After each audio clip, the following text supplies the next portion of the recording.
Arok lirik-lirikan terus. Semalam dia tuh gak pulang. Kasihan loh itu Ken Umang. Jika ini dibiarkan akan membahayakan Anda yang mulia. Ken dia di situ, dong lagi menyusun rencana. Pimpin pasukan.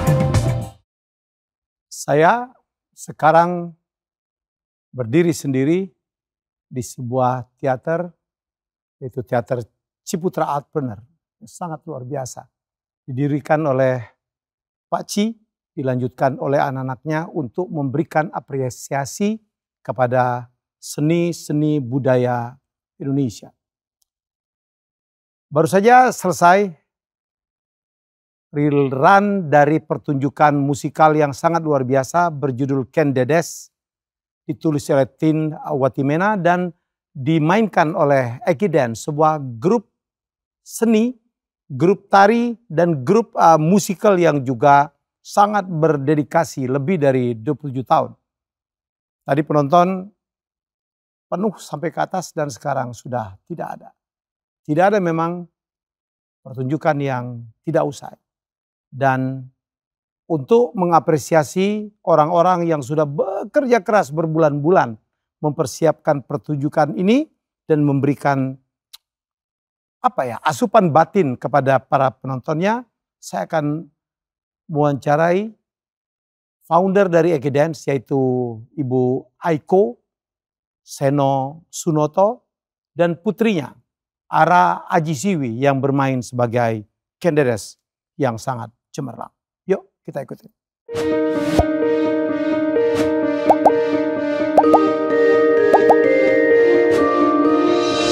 Ya, tidak ada drama, tidak ada permainan yang tidak selesai. Jadi saya istimewa 2 kali menonton sebuah karya yang menurut saya harus kita apresiasi.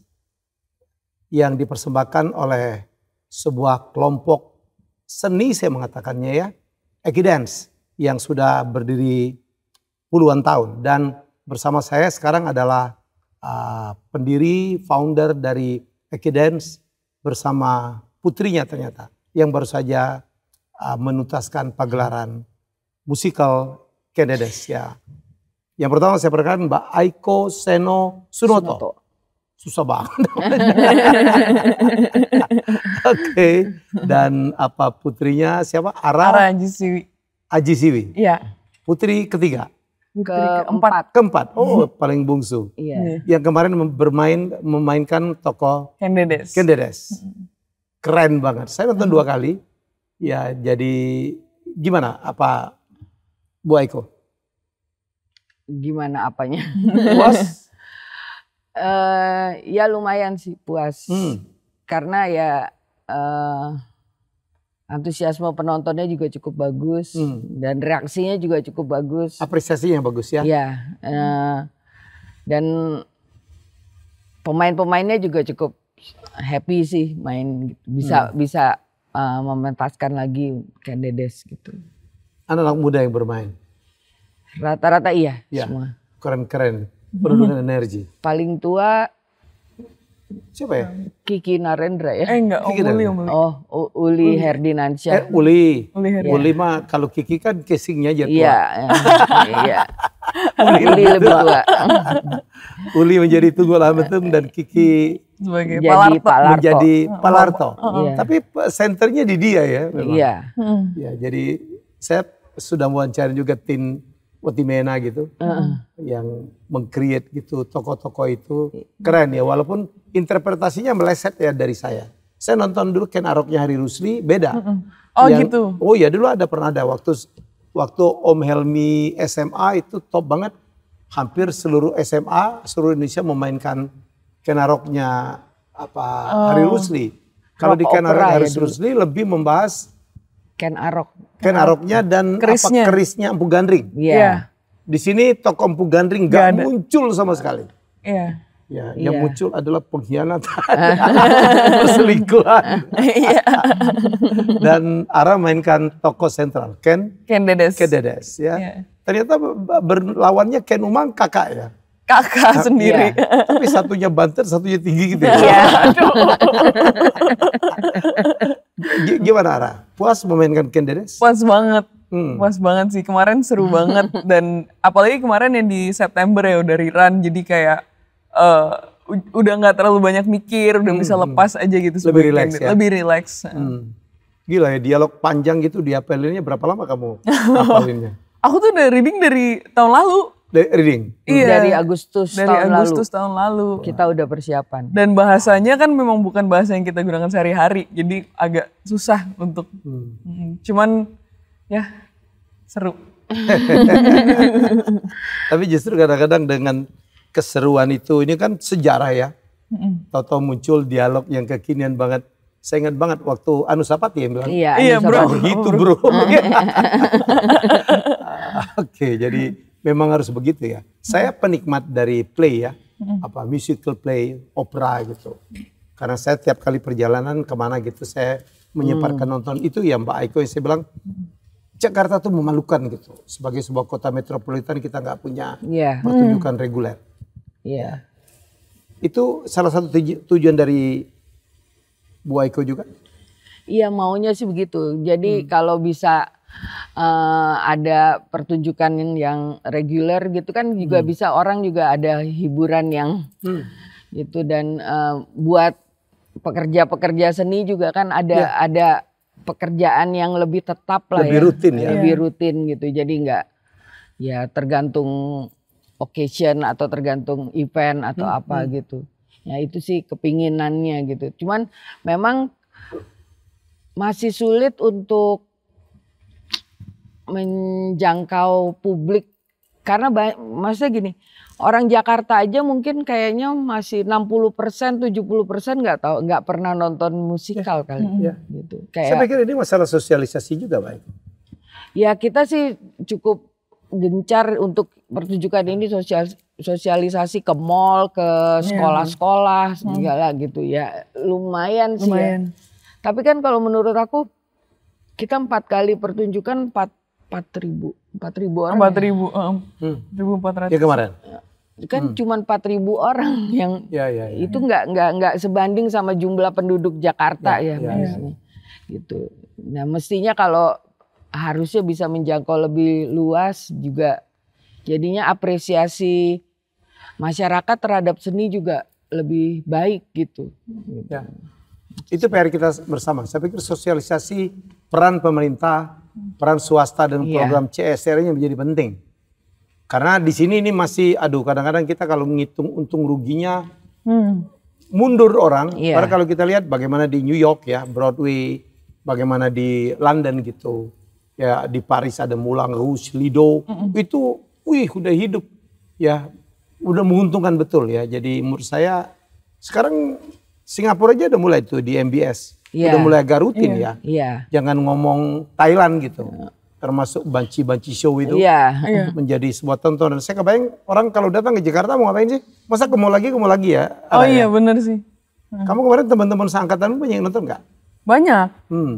Banyak, dan aku nggak tahu karena kita sosialisasinya lumayan gencar, jadi banyak orang-orang yang kayak nggak pernah nonton sebelumnya, nggak pernah nonton musikal, nggak tahu apa itu musikal tuh nonton. Pertama kali datang ke Ciputra gitu. Dan apa komentar mereka? Seneng banget, maksudnya ada kayak apa ya, pemikiran bahwa pertunjukan teater apalagi tentang sejarah, itu pasti bosen atau lama. Nah kan nggak tahu karena kita kemasannya mungkin lebih modern dan lebih ya zaman sekarang, jadi mereka nggak nyangka seneng banget gitu nonton. Cuman kan gitu ya, abis ini Ken Dedes minggu depan nggak ada apa-apa atau apa, jadi orang yang mungkin udah lupa lagi gitu, lupa lagi habis itu gitu.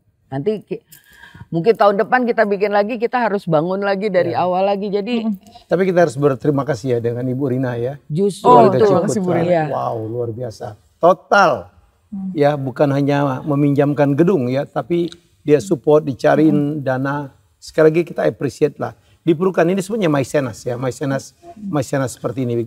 Kita juga terima kasih dengan para sponsor, Jarum Foundation. Karena saya juga orang event organizer. Wow, kalau nggak dibantuin sponsor, nggak dibantuin pemerintah, nggak mungkin. Saya aja kemarin bikin lintas Melawai rugi itu, tapi happy aja. Gitu, happy aja. Mau ngomong apa, Mbak? Iya Kak, pertama kali sih maksudnya kita juga didukung penuh dari Ciputra gitu. Karena promonya juga, semuanya kita kerjain bareng gitu. Selama ini belum ketemu orang yang seperti Ibu Rina sih, maksudnya yang bisa mendukung terus. Thanks Bu Rina. Thanks Bu Rina.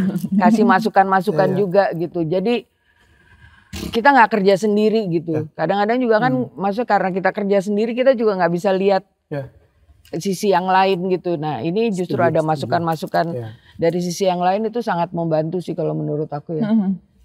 Mestinya Eki Dance konsentrasinya jadi produksi ya. Iya. Art desain, kreatif, produksi gitu. The rest mestinya udah orang lain lagi bikinin marketingnya ya. Ya karena itu setengah mati juga. Setengah mati juga. Dan belum tentu nguasain juga ya. Iya benar. Justru banyak belajar kerjasama dengan Ciputra. Oh baru tahu harus kayak gini, harus kayak gini gitu. Ini keluarga memang dahsyat ya, mulai dari Pak Ciputra. Membuat galeri gitu, yang mau untungnya dari mana gitu. Dan membeli karya-karya pelukis-pelukis. Terutama Hendra Gunawan, dahsyat banget. Untuk Eki ini produksi keberapa ya, Bu? Wah, udah banyak. Kalau dari berdiri tahun berapa sih? 96 ya? 96 kalau gitu sekarang sudah berapa? 27 tahun. Wow. Seumur kamu ya? Kamu berapa tahun? 23. Karena waktu jadi ini dia belum lahir, udah ada yang lahir berdiri. Nala masih 1 tahun ya, kakaknya masih 1 tahun. Gitu. Nggak ingat produksi keberapa? Aduh kayaknya nggak ingat, banyak. Tapi ke 20 nyampe nggak? Kayaknya ada. Pertunjukan pertama Eki Dance itu Ken Dedes. Oh ini tapi bukan cerita ini. Jadi cuman drama tari ya. Drama tari aja waktu itu. Jadi masih sederhana. Eki Dance sebenarnya grup tari ya awalnya. Awalnya ya. Balet. Iya. Enggak balet sih, lebih modern lah ya. Kontemporer. Gitu. Tapi mereka belajar balet juga sih. Gitu. Ya kemarin yang bermain itu rata-rata murid. Iya. Rata-rata murid. Kecuali yang pakai point shoes itu yang murid balet. Oh, yang bisa pointing gitu ya? Yang lain semuanya anak Eki. Anak Eki, anak apa? Kita kerjasama sama Cecilia Ballet School kemarin.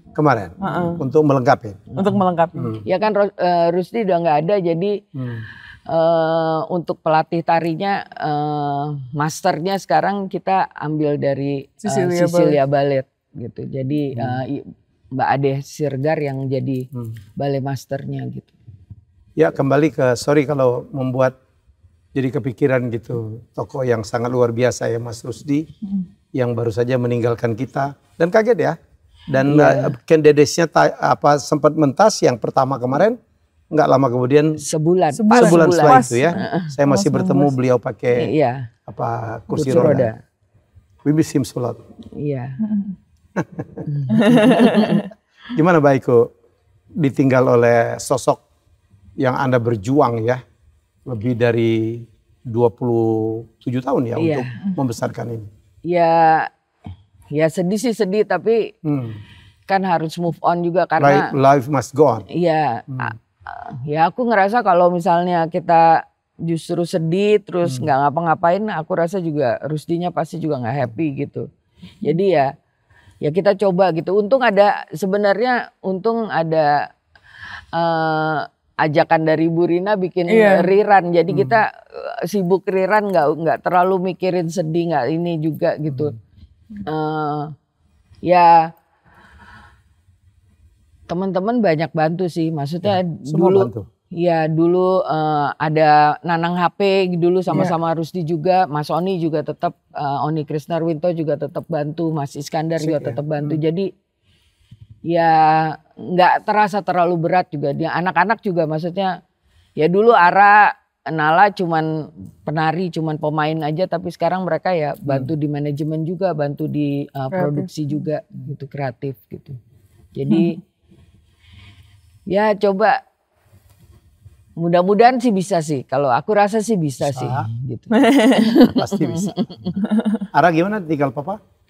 Ya ditinggal. Aku tuh waktu ditinggal aku ngerasa ya udah banyak hal yang Bapak ajarin gitu. Jadi maksudnya selama aku inget itu, masa Bapak ninggalin juga pasti karena udah tahu kita sebenarnya udah siap. Bisa ditinggal. Udah bisa ditinggal gitu. Karena Bapak orang yang gitu kayak selalu jagain orang. Jadi kalau misalnya dia tahu kita bakalan gak survive, dia gak mungkin ninggalin kita gitu. Jadi aku ngerasa karena dia udah nyiapin kita semua, kita udah ninggalin banyak pesan. Jadi yang penting kita terus jalanin aja apa kata-kata Bapak dulu, terus diingat, aku rasa pasti aman sih. Terakhir tuh Bapak kayak, aku grogi show bulan Maret, terus kita semua disuruh ke depan sini, terus cuma teriak ke penonton, I'm here because I love you all gitu. Iya, just kayak to remind why you're here gitu. Jadi kemarin juga before every show ya, I do that. Gitu. Aku ke depan penonton, aku ngomong kayak I'm here because I love you all. That's your papa's word. My dad's word. Your dad's. What do you learn from your dads? Apa yang Ara pelajarin dari Pak Rusdi? Aku ngerasa selama kita sepenuh hati gitu, selama kita, aku ngerasa kalau Om Helmi lihat kemarin di video Bapak nari kan dia kalau nari sepenuh hati gitu, dia nggak terlalu peduli orang ngelihat dia kayak gimana, dia nggak terlalu peduli bentuknya sempurna atau enggak, tapi yang penting dia nari pakai hati, pakai passion gitu, pasti kita bisa menginspirasi banyak orang gitu. Itu yang aku belajar dari Bapak sih. Yang penting sepenuh hati gitu. Oke. Ada yang kesan kamu encounter lagi ya? Selama kamu berhubungan atau bersama dengan your dad, apa? Kesan atau wah ini nggak bisa gue lupain. Oh banyak banget sih. Karena ya aku juga nggak akan jadi performer kalau bukan karena Bapak gitu. Tapi ya itu sih kesannya adalah Bapak tuh nggak bisa istirahat. Mungkin juga makanya Bapak waktu sakit tuh Bapak stres banget karena Bapak istirahat itu Bapak nggak bisa, harus kayak tiap hari mikir kerja, mikir ini gitu. Tapi setelah dia pergi kelihatan banget berapa orang yang kayak terinspirasi sama dia, dan nggak mungkin semua ini ada kalau nggak ada dia gitu. Jadi memang life is not long for him, tapi life is so meaningful to his life is so meaningful to a lot of people. Itu yang sebenarnya jadi inspirasi buat aku juga sih, dan buat kita semua gitu. One word mungkin ya dari your dad mengajarkan kepada Ara tentang sebuah tanggung jawab ya. Iya, tanggung jawab. Dedikasi juga sih. Dedikasi. Pak Rusdi itu pernah ada kerja lain nggak sih buat itu? Atau total di Egi Dance? Jadi dulu waktu sebelum kawin, jadi karena kita mau kawin terus kan kayak, waduh kalau jadi seniman hidupnya nanti gimana gitu kan, duitnya susah gitu. Jadi dia ngajar, jadi dosen bahasa Inggris gitu. Tapi dia ngajar, saya lihat kok makin lama makin kurus. Terus akhirnya saya bilang udahlah Rus, maksudnya nggak apa-apa ya, kita susah nggak apa-apa lah, tapi kamu senangnya nari aja gitu. Jadi akhirnya ya udah dia ya seniman aja gitu. Gitu. Habis kalau nggak gitu nggak di seni kayaknya dia stres gitu, jadi kasihan juga liatnya gitu. Dan rasanya ya dia nggak happy ya, aku juga nggak bisa happy gitu kan. Gitu. Jadi akhirnya ya selama ini ya cuman seni aja sih ya. Pak Rusdi, Bu Aiko itu ngingetin saya kepada pasangan juga ya, Nano Riantiarno dan Mbak Ratna gitu. Kira-kira sama nggak ya berbagi perannya? Tapi Mbak Ratna itu pemain yang bagus juga gitu. Kalau saya nggak bisa main, saya belakang panggung aja, urusan macem-macem ya saya bantu gitu. Tapi ya biasanya kalau kayak mau bikin Kendedes atau apa ide atau apa ya kita omongin bareng gitu misalnya. Jadi waktu kira-kira 2 tahun yang lalu ya dia ngomong mau bikin Kendedes gitu. Jadi ngomong ke saya bilang, kalau mau bikin Kendedes kan kita udah pernah bikin Kendedes gitu. Kalau mau bikin Kendedes harus bikin yang kolosal, saya bilang. Jadi nggak bisa persiapannya setengah-setengah gitu. Ya akhirnya mulai dari 2 tahun yang lalu mulai kita dari skrip, dari apa mulai kita kerjain sih gitu. Nah, ya kalau Mbak Ratna kan bisa main, bisa ini. Tapi kalau saya nggak, cuman ya lebih banyak di belakang layar aja gitu. Itu support ya. Dan Mas Nano juga udah pergi. Iya. Iya. Iya. Jadi semoga istrinya melanjutkan ya? Ya harus, karena ya tanggung jawab juga gitu. Maksudnya kayak ada anak-anak Eki yang udah ada yang udah 27 tahun juga gitu, udah sekarang udah 50 juga, tapi masih nari, masih apa juga. Ya itu tanggung jawab saya supaya mereka ya tenang gitu hidupnya gitu juga. Gitu. Semangat ya Bu ya? Harus semangat. Eki Dance juga kan bukan hanya di musikal kan, banyak juga di undang-undang untuk pertunjukan. Iya. Biasanya tari sih kita untuk ya corporate events atau apa gitu kita ini. Kalau nggak ada duitnya soalnya. Jadi saya kepengen mengimbau betul kepada company corporate, mari kita bantu ya. Grup-grup seperti ini. Saya juga sempat bantu Saung Ujo Bu. Waktu terpuruk, bayangin waktu itu anak-anak tempat-tempat hiburan nggak boleh didatangin kan. Saya waktu itu berinisiasi walaupun gagal, tapi saya udah sempat masukin talk show bersama Rossi supaya mereka bangkit. Kemarin sedang banget saya waktu di Korea, mereka main perform gitu di show.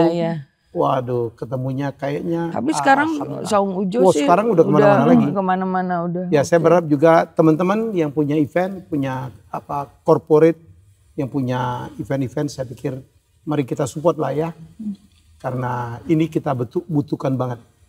Kita berharap Eki Dance bertahan, Teater Koma bertahan. Iya. Ya karena saya pikir ini hiburan batin lah ya. Setuju ya Bu Eko? Iya. Hiburan batin. Dan juga sebenarnya kan orang Indonesia banyak secara seni tuh bakatnya luar biasa gitu. Ya.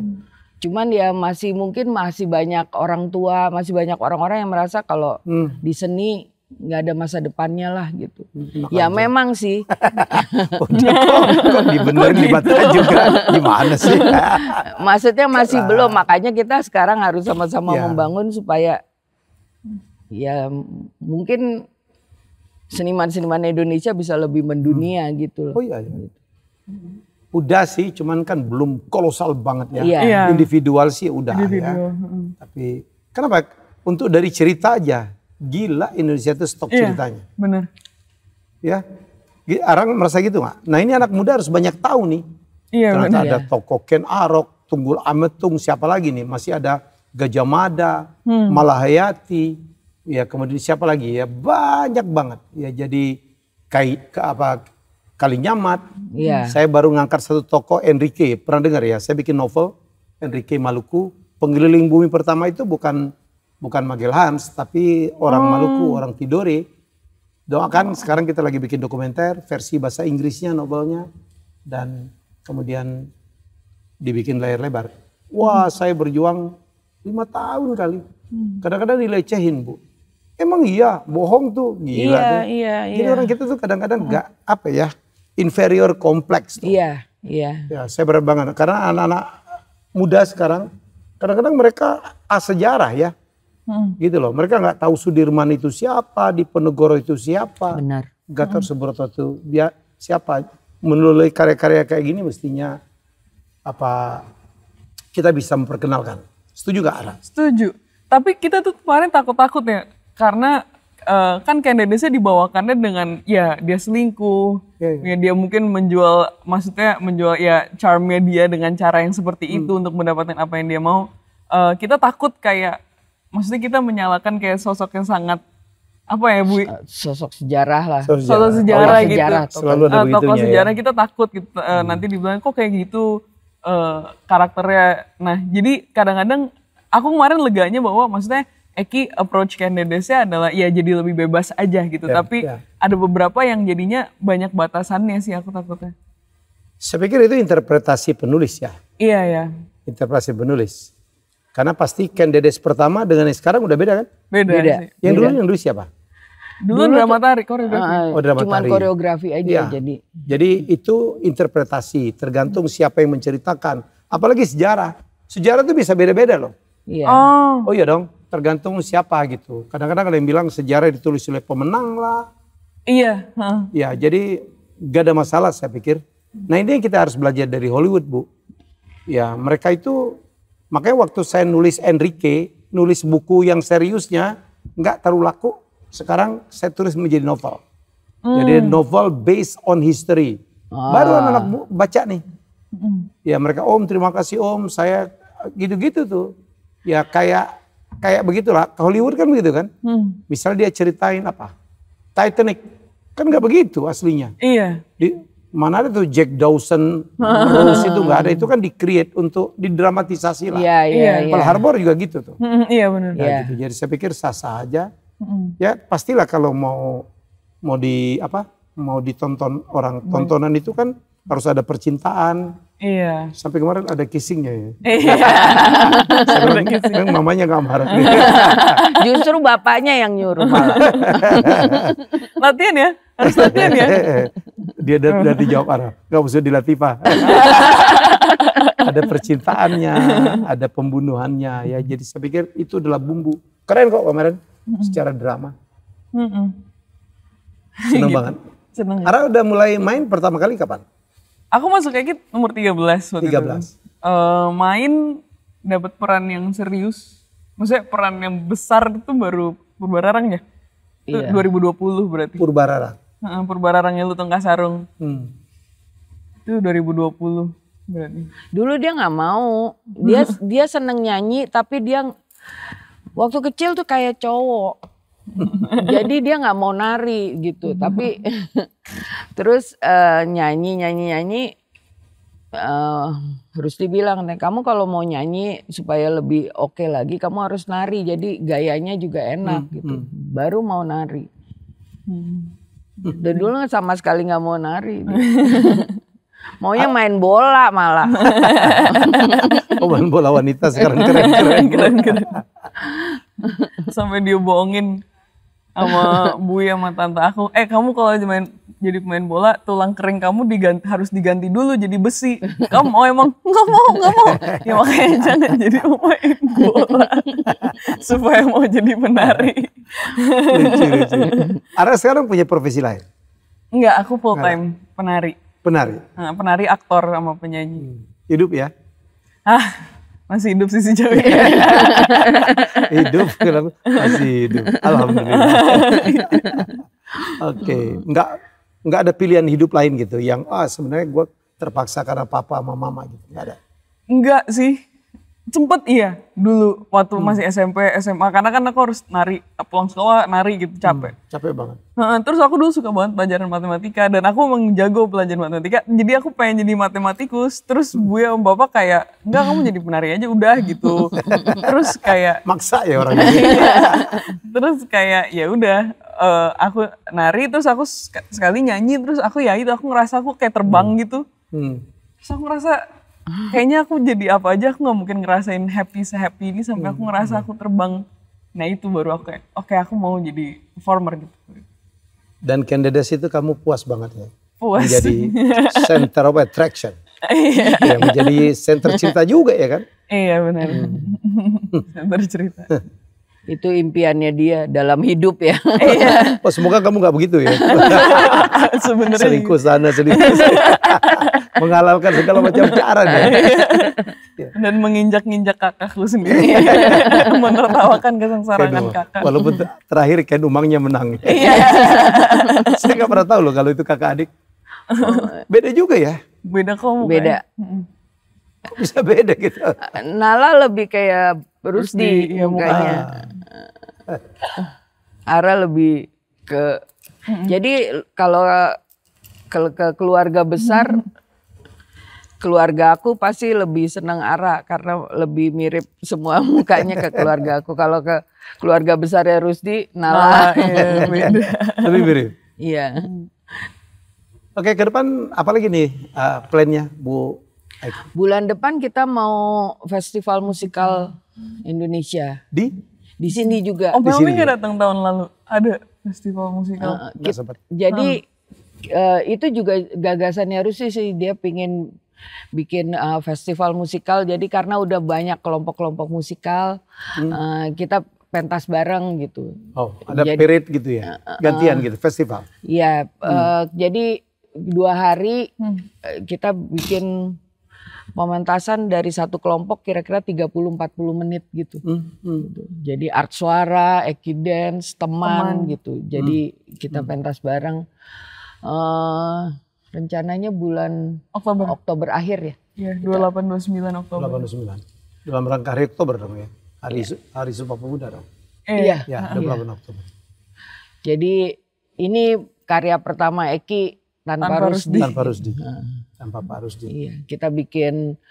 Jadi temanya tahun ini festival musikal itu urban legend. Jadi kita bikin cerita gitu. Agak ke horor-hororan gitu. Jadi bikin bangku kosong, cerita tentang di sekolah yang ada bangku angkernya gitulah. Gitu. Menarik. Ya, Ara sutradara. Jadi. Oh iya, keren. Eki Dance mau main apa itu? Bangku kosong itu? Iya, bangku kosong kita ambilnya. Jadi nanti ada yang bawa apa ya? Kalau art suara bawa hantu di bioskop Senen atau apa gitu, ada tentang itu. Gitu. Urban legend. Itu rumus juga ya di dunia perfilman. Kalau lagi mentok ya bikin aja film setan. Iya. Udah budgetnya murah. Budgetnya kan murah kan Bu. Nggak perlu pakaian bagus, nggak perlu make up yang mahal-mahal gitu. Iya. Dan orang kayak suka gitu. Memang horor bangsa kita ini. Soalnya bisa seru-seruan di bioskop ya, pulang kantor katanya seru-seruan di bioskop. Tapi ya memang kalau buat musikal itu challenging sih horor. Karena kan lebih mahal gak sih? Iya. Efek. Karena harus efeknya susah. Kalau film kan lebih gampang kalau masih bikin efek-efek. Tapi kalau di panggung setengah mati bikin efek.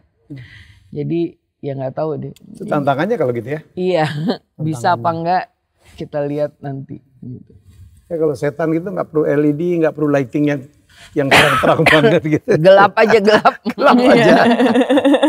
Bikin itu Bu. Kalau banyak itu malah nggak pakai kostum tuh, kayak bikin tuyul kan, bikin cawan doang gitu. Iya, pakai spray pocong aja. Cuma Ya. gitu doang, spray selesai. Wara ngedirect nanti. Iya, memang terakhir sama Bapak juga udah sering banget bantu kreatif proses sama Bapak. Jadi udah ikut. Ken Dedes juga aku bantu kan. Jadi dalam pembuatan cerita dan lain-lain. Jadi ya sih. Dan aku sering bikin film sama teman-teman juga. Jadi Depan kamu mau jadi apa? Total di berkesenian? Total di berkesenian itu udah pasti. Oke. Kalau enggak sebelah kiri ngamuk-ngamuk. Mama ini pemarah enggak? Keras enggak? Enggak, Mama ngambekan aja. Itu lebih susah ngadepin orang ngambekan ya daripada yang marah gitu. Kalau marah habis itu udah gitu. Ngambek lama lagi. Saya Rusdi yang marah, saya yang ngambek. Sekarang aku sama kakakku kayak gue lagi bad mood, lagi bad mood. Ketahuan Mama kalau bad mood. Ketahuan banget. Dulu ada Bapak, biasanya Bapak yang ngalamin. Sekarang gak ada. That's what you miss ya Bu ya? Iya. Aduh, happy banget saya mendengar ya. Jadi anak semua ikut berkesenian? Iya, walaupun yang satu nggak Eki ya, yang cowok dia sendiri gitu, tapi dia senang musik sih ya. Jadi terus dibilang ya udah nggak apa-apa. Oh, Eki gitu. itu nama salah satu putra? Enggak, Eki itu dari Eksotika Karma Wibangga Indonesia. Yang cowok namanya Raka soalnya. Oke, senang banget saya. Jadi saya berharap yang nonton acara yuk kita bantu. Ini PR kita sama-sama loh. Jakarta, Indonesia harus punya yang begini. Ya musical gitu. Kemarin saya waktu di Bali sempat berbahagia Bu.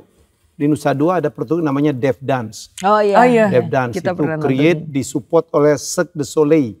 Ya, yang dari kalau kita Las Vegas tuh semua pertunjukannya, produksinya yang sling, yang apa gitu, didukung oleh Cirque du Soleil, sebuah perusahaan dari Kanada. Sekarang udah tutup juga. Yes. Deaf Dance, keren banget, menampilkan apa ya, keindahan, keberagaman tarian-tarian Indonesia terutama Bali. Bali aja udah pernah ada. Jakarta tuh ada Nyai Desima, tutup juga ya. Udah nggak jelas juga kemana. Udah enggak. Apa sih? Wayang Orang Barata dulu. Wayang Orang Barata sih masih ada. Masih ada ya? Enggak. Pentasnya saya nggak tahu. Kelompoknya sih masih ada. Ada Miss Cici dulu maksud saya. Miss Cici. Ke rumah gua di Cempaka Putih. Iya. Jadi we need more gitu. Karena penduduk kita aja greater kali udah 30 juta ya. Iya. Jakarta sendiri udah 12 sampai 15 juta. Nah kita orang datang dari seluruh Indonesia apalagi dari luar negeri, mereka kan kepengen melihat keindahan atau cerita-cerita Indonesia. Ya, ini capek juga kita, Bu. Iya. Begitu masuk di kamar, kalau tamu gitu, begitu nonton TV isinya infotainment gitu. Iya. Tapi susah saingan kita TikTok yang kayak 30 detik udah kayak seru gitu, 30 detik seru. Jadi sekarang kan attention span orang makin pendek banget. Yeah. Jadi ya tapi maksudnya ada orang kayak ya panggung nggak bisa digantiin sama teknologi apapun, panggung nggak bisa digantiin sama AI. Jadi gimana supaya orang bisa kayak percaya bahwa ya kan show panggung lebih lama ya, dan beli dan komit dan dateng. Tapi selalu ada itu ya Raya. Kadang-kadang lucu ya, saya baca satu artikel kemarin, buku print itu mulai laku lagi tuh. Oh gitu, kembali lagi. Jadi kan ada perlawanan ya, ada perlawanan gitu. Ah capek, teknologi itu kan mempermudah tapi juga bikin capek. Kadang-kadang ada kehilangan, orang kembali, bayangin aja, sekarang ada OTO ya, online to offline. Jadi perusahaan-perusahaan marketplace online sekarang buka toko tuh. Kayak dilakukan oleh Amazon gitu, karena manusia itu bagaimanapun maunya bertemu lah. Iya. Ya, kita beda lah. Kita lihat di Amerika walaupun kayak apa gitu, panggung-panggungnya kan tetap penuh. Di Las Vegas penuh, di New York penuh gitu. Tiketnya mahal banget. Iya. Ya, saya kalau ke sana nonton mahal banget. Mahal banget. Habis tiketnya. Ya, jadi Ibu, apalagi yang disampaikan ke depan mungkin harapan? Ya mudah-mudahan sama-sama lebih banyak orang mungkin seperti Ibu Rina, seperti Mas Helmi gitu yang peduli sama kesenian. Jadi kesenian Indonesia bisa lebih maju dan lebih berkembang gitu. Itu sih pengennya. Ara, ada yang ingin disampaikan? Setuju Om. Gak berani nentang. Takut ya. Nyata ibu ini. Kayaknya gimana. Oke, itulah obrolan saya. Ringan ya, tapi saya berharap ini ada membuat kita makin merenung ya. Kita sebagai rakyat Indonesia punya tanggung jawab lah ya untuk membantu menyelamatkan terutama yang mampu ya, untuk teman-teman yang punya kelebihan keuntungan ya, salah satunya bisa kita sharing melalui CSR, mendukung karya-karya seperti ini, seperti yang dilakukan oleh keluarga Ciputra dan beberapa keluarga peduli lainnya. Itulah obrolan saya ya, usai menonton kemarin Ken Dedes ya, untuk kedua kalinya persembahan Eki Dance didukung oleh grup Ciputra dan juga Jarum Foundation. Kita ketemu dengan tamu hebat saya selanjutnya. Bye bye.